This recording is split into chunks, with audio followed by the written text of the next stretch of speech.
guys, this is our production second, and I'm on 4673, and I'm back in Queen at Arms part 9, I think. I'm not sure. I've pretty much given up on the numbers to remember the numbers in these videos. But yeah, shit's going down. Yep, it is. It's just shit's going down. I hate this girl. We know that now. I certainly do, though I'd hoped that with King Kendrick dead, there would be no need for such information. I would like to see this to the end too, but that's not for me to decide. No, I suppose it isn't. As we talked, her expression grew slightly hopeful. I have a proposal for you. I doubt that either of us are interested in keeping this fighting going, and with the king dead, there's no reason to. I would like to speak to the prince. I assume he'll be in charge now that his father gone, if you would. Kingslayer! The roaring voice of Commander Bruce interrupted whatever she was to say. You have the... God damn it. Drawing his sword, Bruce spurred his mount to charge across the remaining stretch of resources. Two characters I don't particularly like fighting each other. I wouldn't mind that you girl killed him. As Bruce charged forward towards Lorimet, frothing mad, his mount struggled to meet his demands. It struggled through the water towards the shore slowly, even as Bruce urged it to greater speed.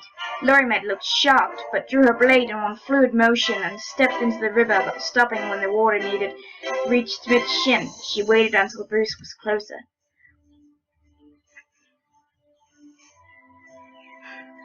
Once he was close enough, Bruce raised his sword, a mad joy in his eyes. And now die under the blade of your better, dishonorable she-devil! Yep. The knight didn't respond, instead lunging forward and slashing deep into his leg, cutting into the joint of his armor deep into his flesh. You can't even land a proper blow! Bruce laughed madly and swung his blade down. Lorimet dodged back to defy from the blow, and the force of it caused Bruce to fall out of his saddle. The leg Lorimet had struck broke with a sickening crunch, leaving the commander headfirst in the water. Give up! Bruce scrambled to pull himself on the reindeer, his leg twisted in the stirrup. He almost fell again. The water used the momentum to try and stab Lorimet once more. Oh, shut up! With her face twisted in rage, Lorimet thrust her blade forward, hitting a joint in his breastplate deep enough to tear his gut. She drew her blade back and struck Commander's mount hard with the flat of her blade. It was sent charging at full speed into the forest, dragging the heavily bleeding, furious Commander behind it. As Bruce was dragged off screaming obscenities into the forest, Lorimet retreated to the shore. I spurred my mount and followed, unsure of whether to strike her for attacking my superior or to speak with her. Either way, I never got the chance, as a volley of arrows drove me back towards the edge of the river, away from her. As the arrows rained down on me, I heard a surprised cry. I checked my mount for injuries, but quickly realized it was my captured mechanist who had been injured. The arrow had struck him in the temple. To the depth of it buried there was no way it wasn't fatal. With an irritated groan, I shoved him off my mount to land hard on the ground. So much for an edge and still guard. I hovered out of range in the shallows of the river until the rest of the army crossed. The arrows hadn't let up, but I'd finally been able to spot where the archers were. There were too many of us now. It would be easy for the archers to pick off our men. We had to react quickly, or else we were dead. There! Pointing with my arm to where the arrows were coming from, I gave a nod to Nick. Time to make a move. I signaled to my unit to flank the assassins, and we all urged our steeds faster. We broke through the undergrowth to wheel behind the bowmen. Nick urged his unit to do the same from the other side. Half of the bowmen were too slow and quickly crushed under the hoofs of our mounts. The rest retreated further ahead of our forces. Looking in that direction, I could see a unit of pikemen formed at vanguard while we had been crossing. There was the heart of their defenses. The whole thing was over quickly. Now nothing stood between us and the Soul Guardians. At our mounts' As our mounts came closer, the bowmen retreated behind spearmen, firing at us as they did. Our archers returned in kind, focusing on the pikemen, breaking their lines enough so that the cavalry would charge forward without being impaled. We drove through their line, cutting footmen as we went, only to find the rest of the army was withdrawing from behind the front line. Some of the cavalrymen drove their mounts forward, intent on plowing into the retreating army, but a volley of arrows drove those who were not immediately struck down back to our forces. The Solgardian footmen scattered as we decimated their ranks, men fighting like possessed. Few got away from the vengeful blades of our soldiers. It wasn't long before the Solgardian army was out of sight. "Oh yeah, you run, cowards!" They had retreated. Our Freya had won the day. We were victorious. The rush of victory sung in my veins despite myself. Along with the triumphant cheers that came a sort of peace. The battle was over. Chapter 3, Total War. That sucks. There was no time to rest after the battle. We immediately had to set up for the funeral pyres, and we were long past the point that could be called exhaustion. The snow was wafting softly through the air, almost as though it were afraid to touch the ground and cover the dead that littered it. Or perhaps it was being slowed that the viscosity of insecurity and dread the king had left in his wake. When the commander died, it was a tragedy. When the king died, it was a devastation. For the first few hours after the battle, no one knew what to do. They looked to the prince for instruction, but he had none to give. It wasn't long before they began to look to me. It was really no secret that I had been the one leading them through this torrid affair, but that did not ready me for this. My brother ordered the men to prepare the bodies, confident that true Solgarian men would not strike at us until we sent them off probably. When that was finished, the camp resigned itself to a morose silence that only ascended by the bitter chill in the air. I followed my brother into the king's tent. At its center, the prince was statued as he kept his back to us. My brother said nothing as we stood at the entrance, but I couldn't leave the stillness be. "Your Highness." The pain quivered at the sound of my voice, but he did not turn to face us. "I am sorry for your loss." The prince was motionless for some time, long enough to make my brother shift on his feet and glance toward the exit. When he spoke to us, there was a quality in his voice that was distant and weak. "I'm not." Finally, he turned his head towards us. I could see the distinct lack of sadness in his otherwise empty eyes. "Stop that!" "Does that make me an evil person? Not even to mourn his own father?" "Many men here would feel the same way as you." There was a bitterness in those words. The prince spun to face us. He offers us up a weak smile, but little else in regards to emotion. "You may still be in shock. When our father died, I did not feel it right away." My brother sharply took in a breath at the mention of that. Then he let out slowly, as though he hoped no one had heard it. I wasn't looking his way, but I could see him begrudgingly biting his tongue. "What is it you wish to do?" The question was important, but it was also a meager peace offering for my brother. Hearing me compare father to the Mad King probably put him on edge. Not to mention, I'd poked at what was likely an open wound over his not being able to be there as our father died. "What do I wish?" "I'm not sure. We're going to send him to Althea with the soldiers, aren't we?" "Yes, sir. The preparations are already being made for that, but the men are going to want more guidance. The death of your father has raised questions and gravely lowered morale." "Questions? It's hardly any question that the man is dead." "I mean more in regards to this war." The prince looked surprised. He must not really have considered what his father's death meant on the grand scale of this fight. "Oh. It's possible that Queen Charlotte will pull back with the king dead." "This wasn't an elaborate assassination attempt, Nick. She started a war. She won't simply stop because the king is gone. The prince can still lead these men to her door." Nick quickly got into my face as our argument grew heated. "How do you know for sure? Her problem has always been with the Mad King. We could end this right now." "The Solgardians may agree with you, but the Orthrians will simply not lay down their swords and surrender. They'll put down their swords if they are told. This is your problem, Nick. You only ever think about the immediate solution. You never consider the long term or the people involved. The prince cleared his throat to remind us that he was still in our company. Embarrassed, Nick and I turned our attention back to him. Sorry, sir. No, both of you raised very good points now. You're just getting a little loud. He smiled at us, and he felt very genuine, as though our scrabble had somehow lifted his spirits. I always forget that you're brothers. You don't really look a lot alike. He takes after Mother. Nick said that very quickly, which made sense seeing as it was an excuse he'd often made when people pointed that out as kids. I think maybe we'll deal with my father first before making any decisions about the war. The Queen may contact us after the ceremonies. It may be the most appropriate time to send in a messenger. Even if she did, you'd only be able to handle negotiations. We need a king or a queen to finalize the truce. Your father may be gone, but we'll have to hold a coronation for you if you really want this war to be over. You seem to know a lot about this. Father started teaching me about royal procedures shortly after you left. My brother paused and his eyes danced over my face. It was as though he was conflicted about something. I had many fun plans for my coronation someday, but none of them involved the battlefield. The prince dramatically sighed his lament. But you're right. I have to take my father's place if we hope to see an end to this. Thank you, eyed Cordale. You've been a great help. I bowed in respect, and my brother did the same.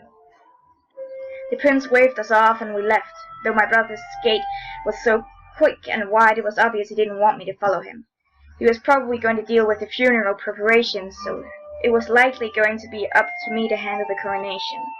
Normally, I would go to the prelate first, as he was the most necessary component, but my brother was already heading that way. I would just have to wait until he was done to give him his space he obviously wanted right now. The king's and commander's funeral were handled fairly similar to Baron's. They had each a special pyre of their own, and special words spoken to aid them on their journeys. It was lucky that we had magic to make the fire burn faster and hotter, otherwise the funeral might not have happened at all. Moving from a funeral to a coronation wasn't a seamless transition, but no one was really questioning it. The men knew they needed a king, and the prelate was already at the center of the stage. In fact, there was something symbolic about the ashes of the fallen father ascending the rising of the only son. It was unfortunate that the speech the prelate gave was clearly meant to be indoors. It ran long and slow, and the cold only deepened as the night pressed on. Hopefully the new king wouldn't feel the need to puff his chest and keep anyone outside longer than necessary. Then the king's old crown was placed onto the prince's head, and the last words were uttered. The king did not stand right away. At first it seemed as though the weight of the crown was too heavy for his head, and he simply couldn't lift it, but eventually, slowly, he took to his feet. He opened his eyes and looked into the faces of the men before him. He seemed confused, even a little distracted. It was obvious that the reality of the situation had sunk in.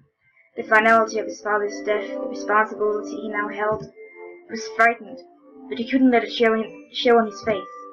He forced a smile and sent out the bravado.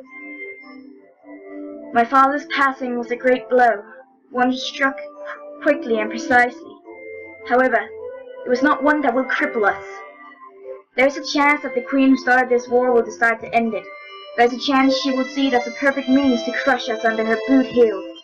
Queen Charlotte is a good woman, but she is desperate.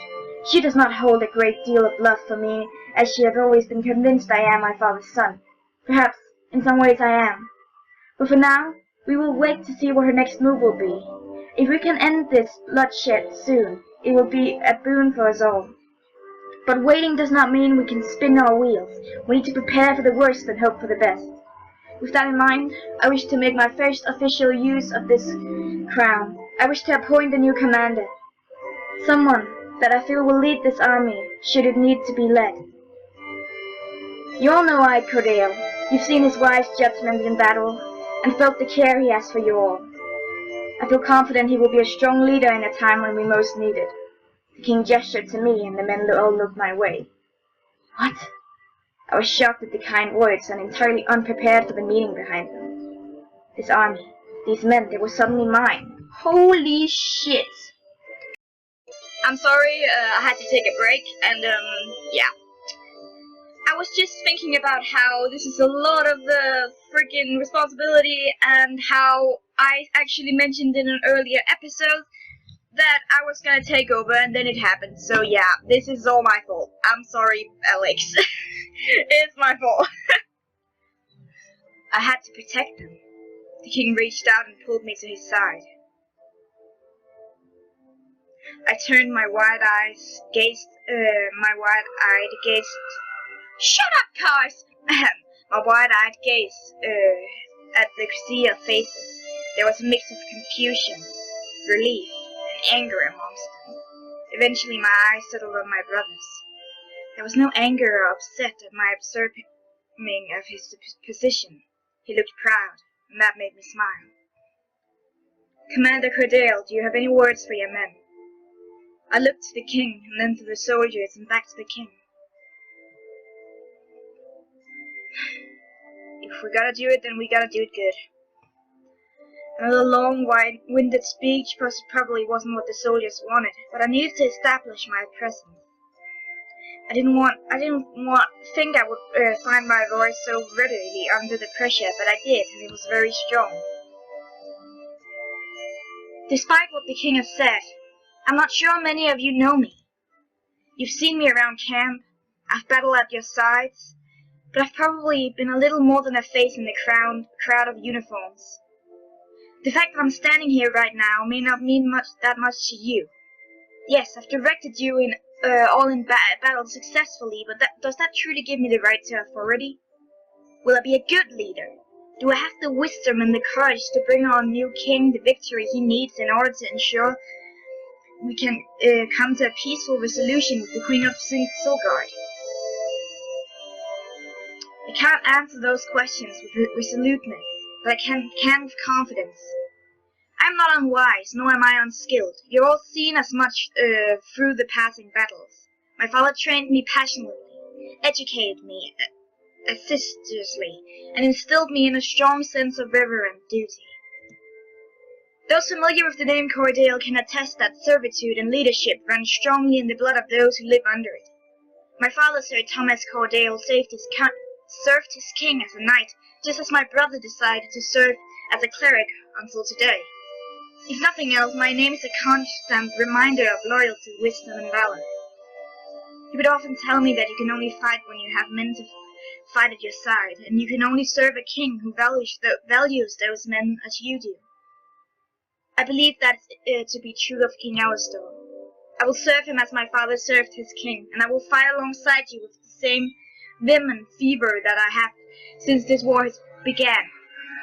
May the wisdom of Althea guide us to a swift victory, so we can live in peace with one another soon.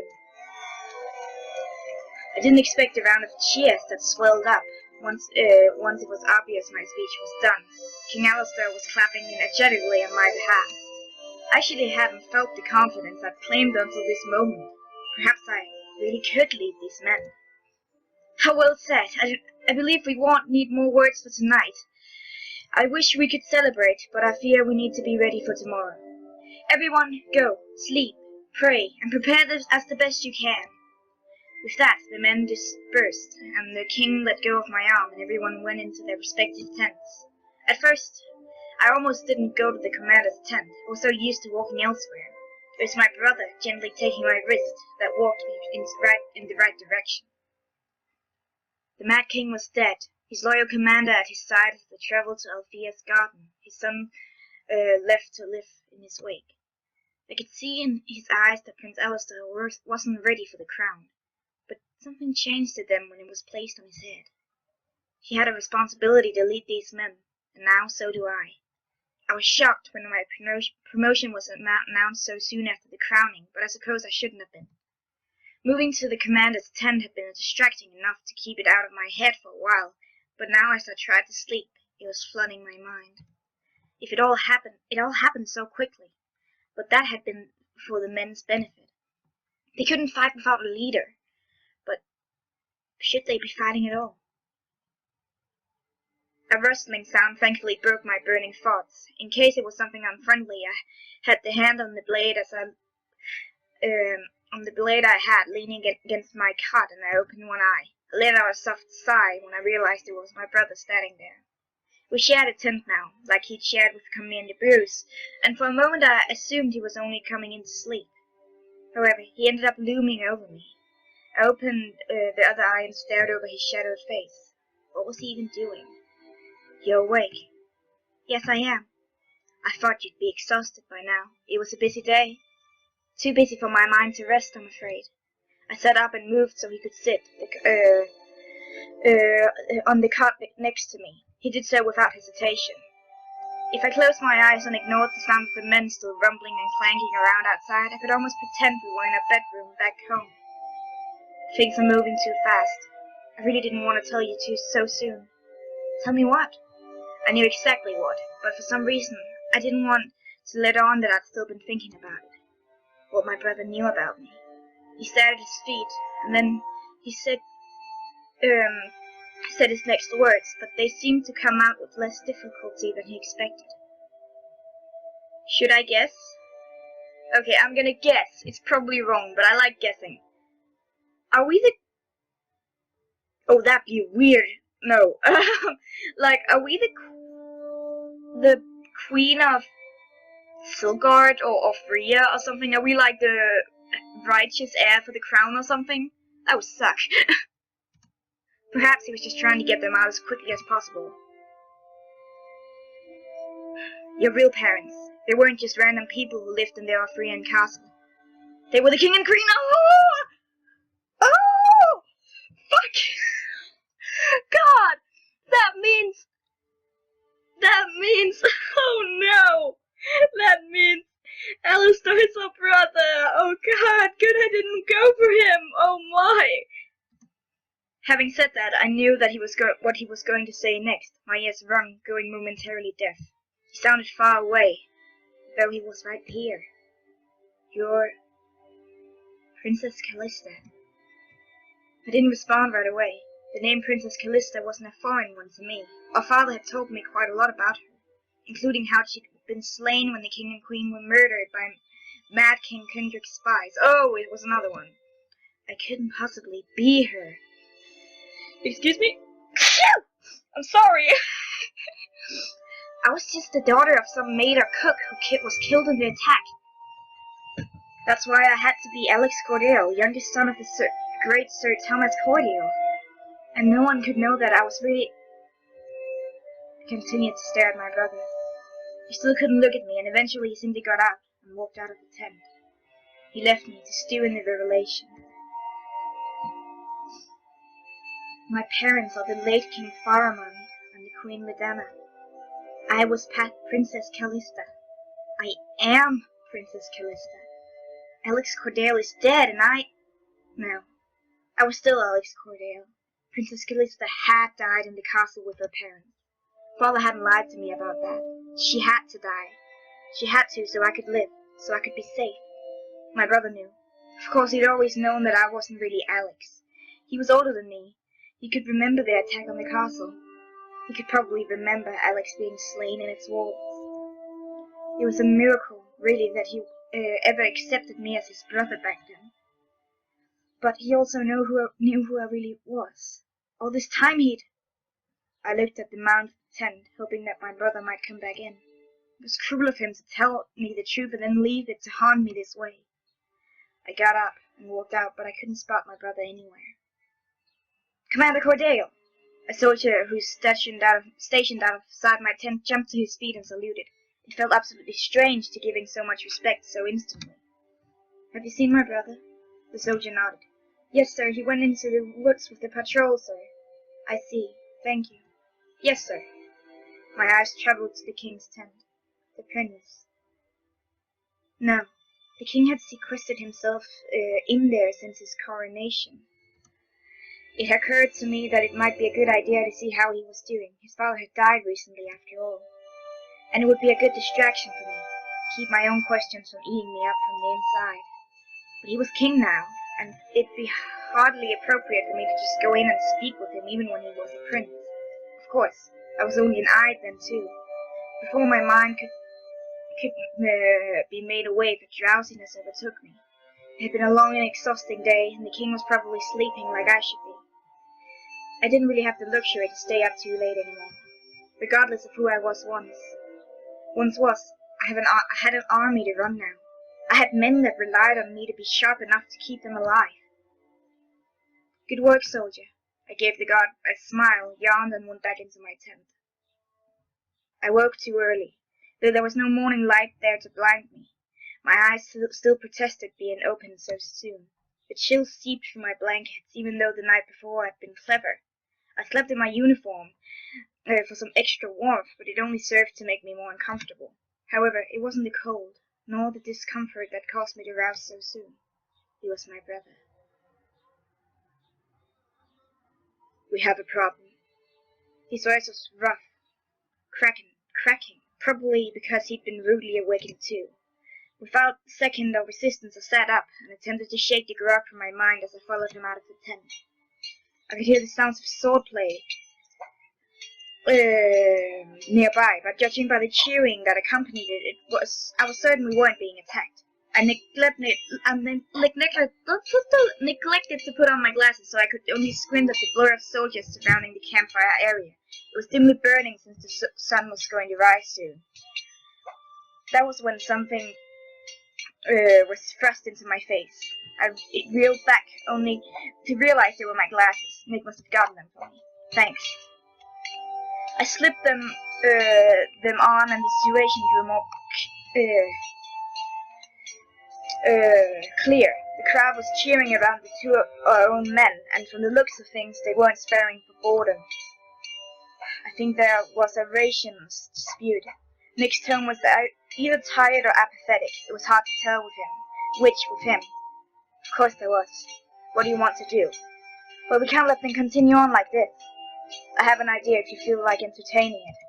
My brother hadn't exactly been full of ideas lately. While I trusted him with my life, it may be best to just improvise my own solution. That girl gives Nick points, but you know what? 5! Wing it. As much as I wanted to just leave this to somebody else, it probably wouldn't be wise to. I've got it, Nick. I rubbed my eyes, straightened my stance, and realized that I'd slept in my bindings. They were uncomfortable, pinching me in places that made me more grumpy. They tightened overnight, making my breath hitch. I walked brusquely through the crowd and grabbed the first person in reach. Being suddenly yanked from the battle was enough to disorient both men, but didn't keep the other arm from being sliced by the tip of my other arm by the opponent's blade. The gas from the crowd alerted me to the wound before I actually felt it. It was perfectly shallow and easy to ignore, but it must have looked worse than the foe, because my brother had the tip of his sword pressed to the man's neck in little time. "I'm so sorry, Commander!" The man yelped his apology while he backed away from my brother's fury.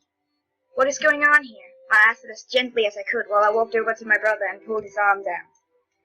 "That man stole my rations!" The soldier I'd yanked declared this both indignantly and with a hint of pride.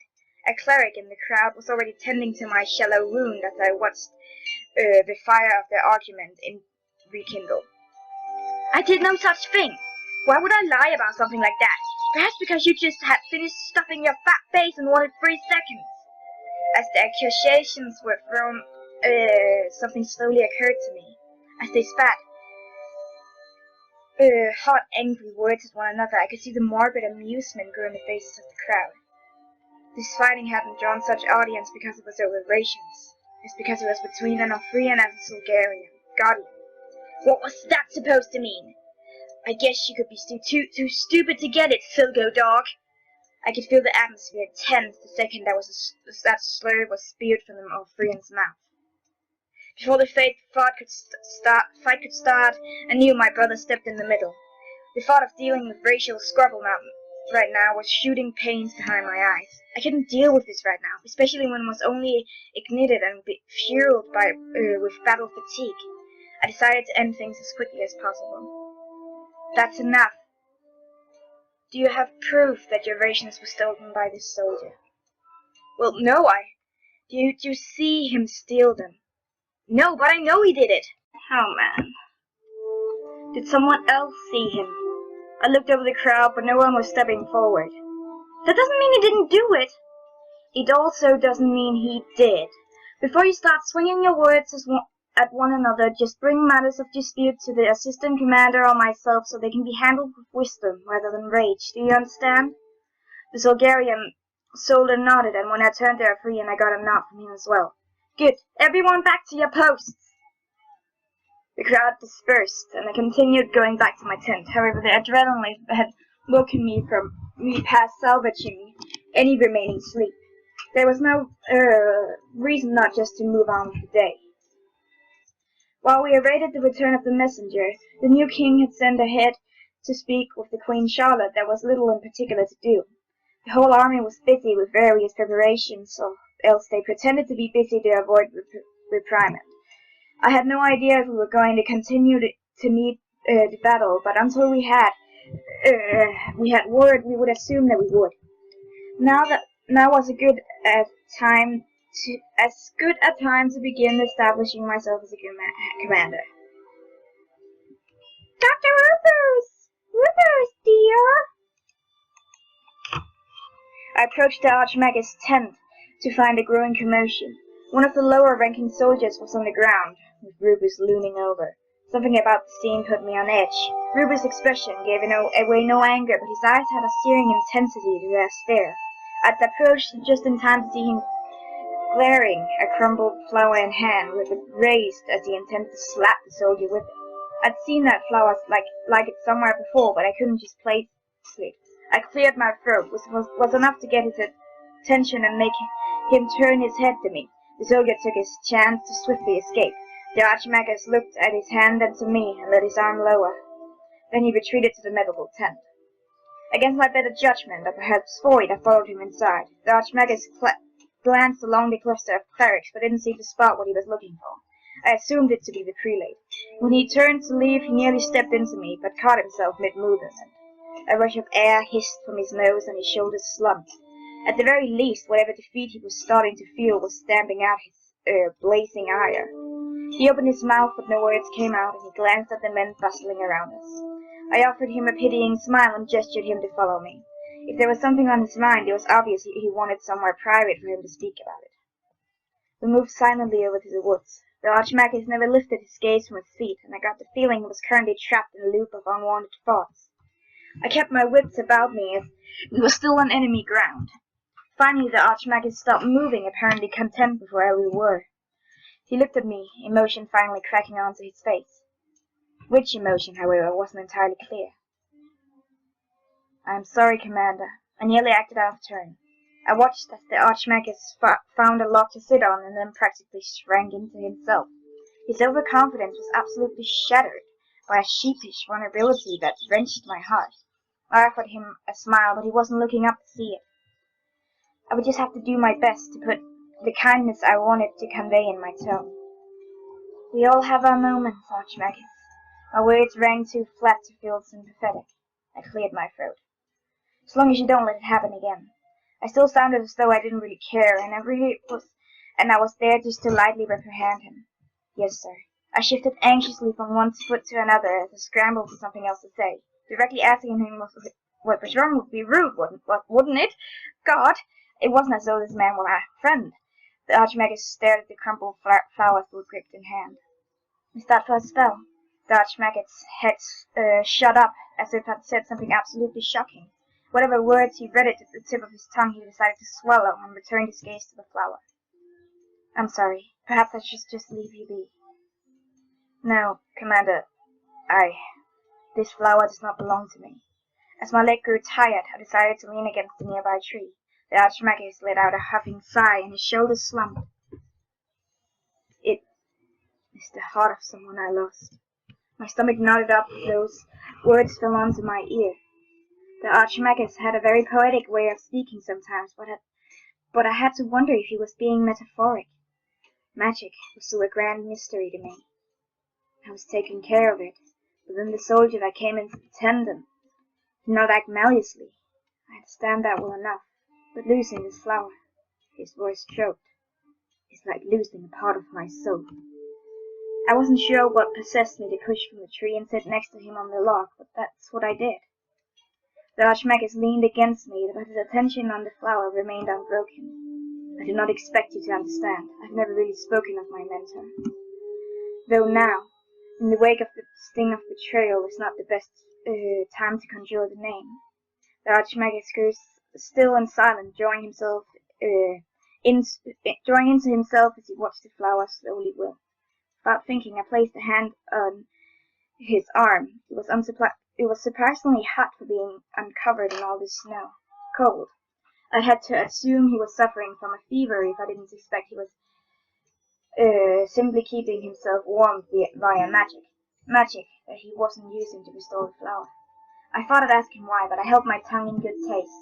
I also wasn't sure he'd be able to hear me, drowning in his own thoughts as he was. I moved my focus to my surroundings to make sure we weren't going to be suddenly attacked. At first I didn't notice the flower falling from his hand, or his face moving so close to my head. When I first noticed, my head turned towards him again. I noticed both the flower burst in the snow and then his eyes piercing mine. I was paralyzed, trapped in his stare like a quivering animal. I'd seen so many things in this war, yet this man's eyes were quaking me at my core. Was he using magic at me? I hadn't heard him speak any arcane words. Did he perhaps not need them? You have such a bright soul. There was desperation in his tone that swiftly quelled any fear I had rising in my throat. Since we met, I wished to touch it. But I was afraid. Only my mentor ever possessed one as bright. His periodic fingers brushed my cheek, and I worried for a moment that he might burn me. He used all of my magic trying to bring back my mentor's heart. My body aches for it. Aches for what? I sounded surprisingly calm, considering my heart was attempting to beat its way through my ribs to escape my chest. The magic is created from the energy that surrounds us. Energy that we all carry deep inside ourselves. Mine's gone. I need more. He just burned so brightly. His torrid breath puffed onto my neck and his lips moved towards it. When they pressed against my skin, I could feel a numbing cold rising from inside me, rushing to where his kiss was placed and rapidly cooling his touch. It happened again when his hand pressed against my cheek. Normally something like this would feel intimate, romantic, or even violating, but the Archmagus was a starving man, taking anything he could to stand his hunger. It was sort of pitiful. The Archmagus suddenly stopped his movement, confused perhaps at my lack of physical response. I was so wrapped up in my sympathy for him that I'd forgotten he was probably waiting for my arousal. Luckily for me, he pulled away instead of doubting his efforts. I'm sorry, Commander, I'm not sure what came over me. I gave him a reassuring smile and pat his bare arm. It lacked the searing heat from before. I will understand if you are deeply offended. I wasn't, though. I really should have been. In fact, I felt that serene stillness that I've never experienced before. You may be as bright as my mentor, but you're much more soothing. The Archmagus smiled warmly at me. I should not be surprised. Each soul has a different nature at the core of its being.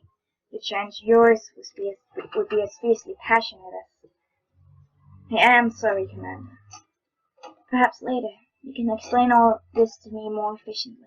I stood up. Logically, I knew I should be checking the area for enemies, but I honestly didn't feel as though we were in any danger. Yes, sir. The Archmagus stood with me and we wordlessly returned to camp. What was that? Does he know we're a girl? I don't know if he does. Lucius. When I was told the prelate wasn't in the medical tent, I grew concerned. It wasn't like the man to shrink his duties, and I was absolutely certain that something must be wrong. Especially when I heard from the patrol they spotted him going into the woods alone. He hadn't strayed too far, but I decided to look just in the same. Keeping my eye out for danger, I moved to where the patrol mentioned they spotted him last. I found him staring at a solidly frozen pond we'd passed before setting up camp. It wasn't quiet. My boots crunched in the snow beneath me while I approached, but the prelate didn't seem to notice me.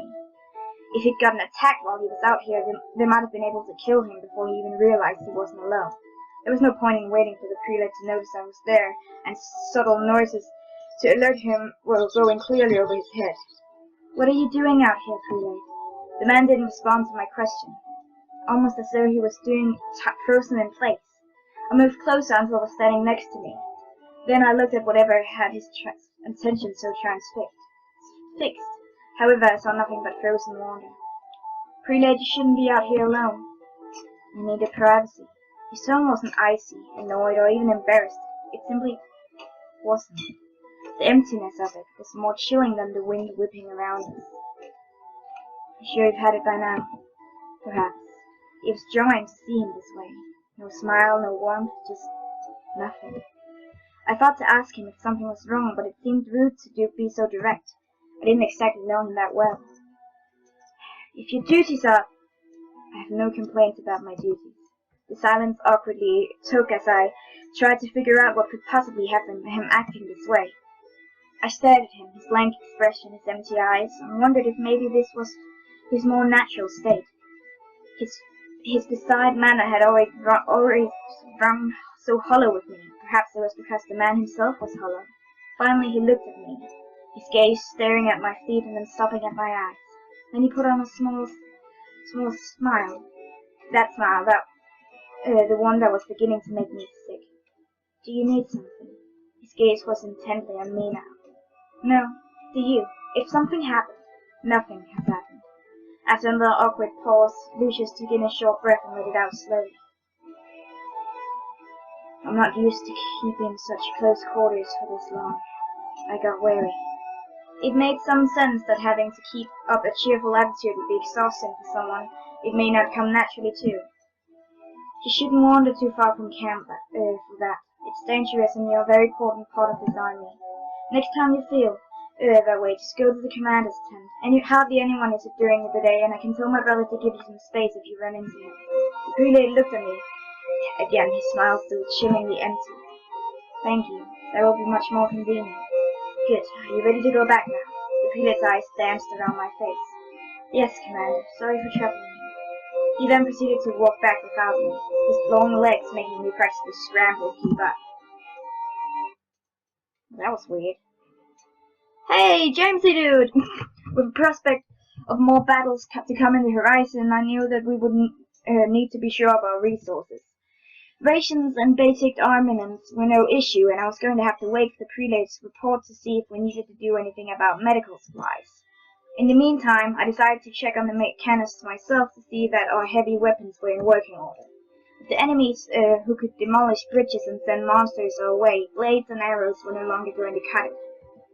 My head was spinning with battle plans and troop formations, things I'd never thought very hard on before the day that I arrived. Was I suited to command all along, or did I just imagine that I was? Just as I had remembered so many images of my childhood in that place, maybe I was only recalling stories of war that were told to me. No, the prince, I had to correct myself again, the king had thought me fit to lead us into battle. Whether or not I agreed with him, there was no doubting him now. I walked to the mechanic's tent. Outside the tent stood our battery. I half expected to see James here, changing some gears or tightening cords, but the only pair of hands I saw belonged to someone else. It was one of the other mechanics. I almost didn't recognize him without the garish makeup and exposed hairy legs of his costume at the ball. I started to hail him, but the man greeted me first. Commander? It was more of an acknowledgement than a greeting, really. He seemed preoccupied whatever he was working at. Preoccupied, or maybe confused, his eyes were troubled, almost as if something about the machine he was working on escaped him. Where was James, I meant? I only realized that I wasn't sure how I ought to address him. He seems casual enough man to not care about his rank, but now that I was commander, I needed to carry myself at an even higher level of decorum. Fortunately, the man understood me. He pointed to the entrance of the tent. He's inside. I gave him another thanks and brushed the tent flat open. It's amazing how much they had managed to make a simple tent feel like a full-fledged workshop, just like the one outside the palace. Even though any of the flames burned outdoors, it was still faint haze of the interior, work tables, everything was dead. Okay, I have to end the episode here. I'll see you in the next one.